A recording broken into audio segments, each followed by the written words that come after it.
Have you ever looked around at your life and wondered, how did I get here?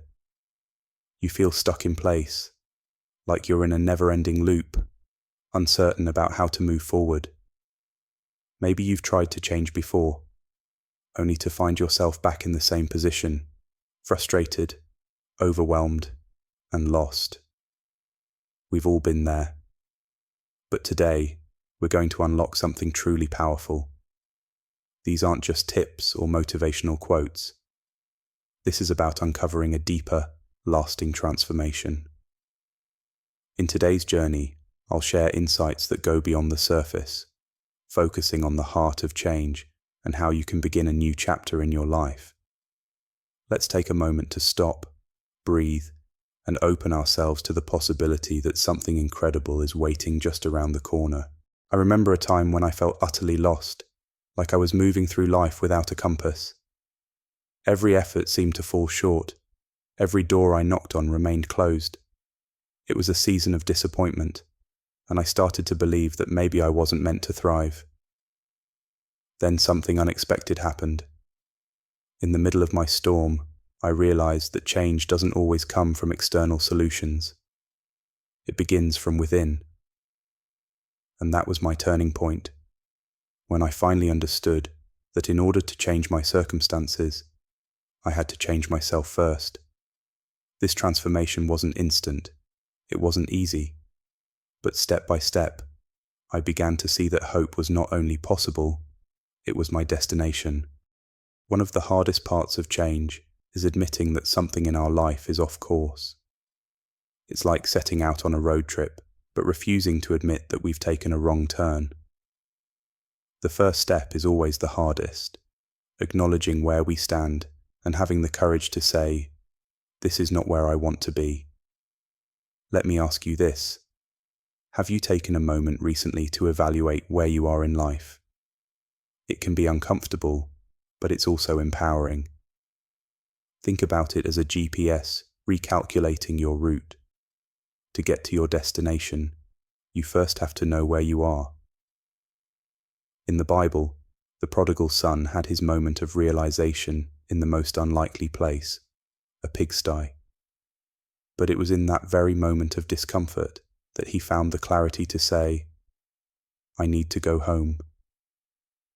Likewise, when we recognize that we're lost, it's not a sign of failure, it's an opportunity to start again. Can you think of a time in your life when you had to admit you were lost? What did that moment feel like? And how did it change your perspective? Once we know where we are, the next step is surrendering the need to control everything. And this, my friends, is one of the most difficult aspects of transformation.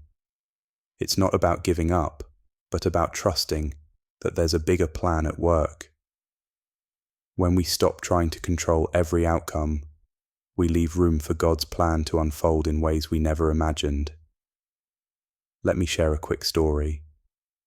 When I was at one of my lowest points, I remember clinging so tightly to my own plans that I didn't realize how they were holding me back. I was like someone gripping the steering wheel so hard that I didn't notice the detour signs all around me, showing me a better way. It was only when I finally let go, when I surrendered to the unknown and started trusting God, that I began to see real change. And let me tell you, the path that opened up was nothing like what I had imagined. It was better. This reminds me of the story of Joseph. Imagine being sold by your own brothers and thrown into prison. It would have been easy for him to give up, to stop believing that his life had any greater purpose. But Joseph trusted the process, even when he couldn't see the bigger picture. And because of his faith, he went from prisoner to prince, changing the course of history. Take a moment to write down an area in your life where you've been holding on too tightly. What might happen if you surrendered that control and allowed space for something greater? Forgiveness is often spoken about, but let's be real. Actually practicing it is another story, especially when it comes to forgiving ourselves. We all make mistakes, but many of us hold on to guilt and regret, like a badge of shame, not realizing it's weighing us down. I want you to think of forgiveness not as a get-out-of-jail-free card, but as an essential part of healing. You can't move forward if you're anchored to the past. When you forgive yourself, you're saying, I release the hold that past mistakes have on my present and future. Jesus taught us to forgive not just 7 times, but 70 times 7. This isn't just for others, it's for you too. Holding on to resentment, whether it's towards others or yourself, is like drinking poison and expecting the other person to be hurt. It doesn't work that way. Who in your life do you need to forgive? More importantly, what parts of yourself are you struggling to let go of? Repentance isn't just about feeling sorry for the wrongs we've done. It's about taking action. It's like being on a road heading the wrong way and deciding to make a U-turn.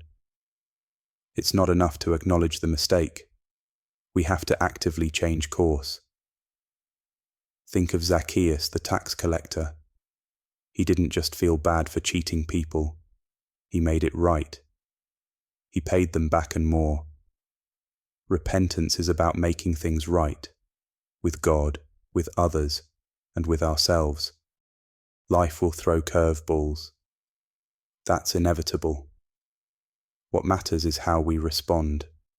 A resilient mindset is what enables us to rise after every fall, to stand back up when life knocks us down. Job's story in the Bible is a powerful testament to resilience. He lost everything, his wealth, his family, even his health. But through it all, he refused to give up. His faith in God was unshakable, and in the end, he was restored. Resilience doesn't mean we don't feel pain. It means we don't let the pain define us. We allow it to strengthen us. Take a piece of paper and write down the biggest challenge you're facing right now.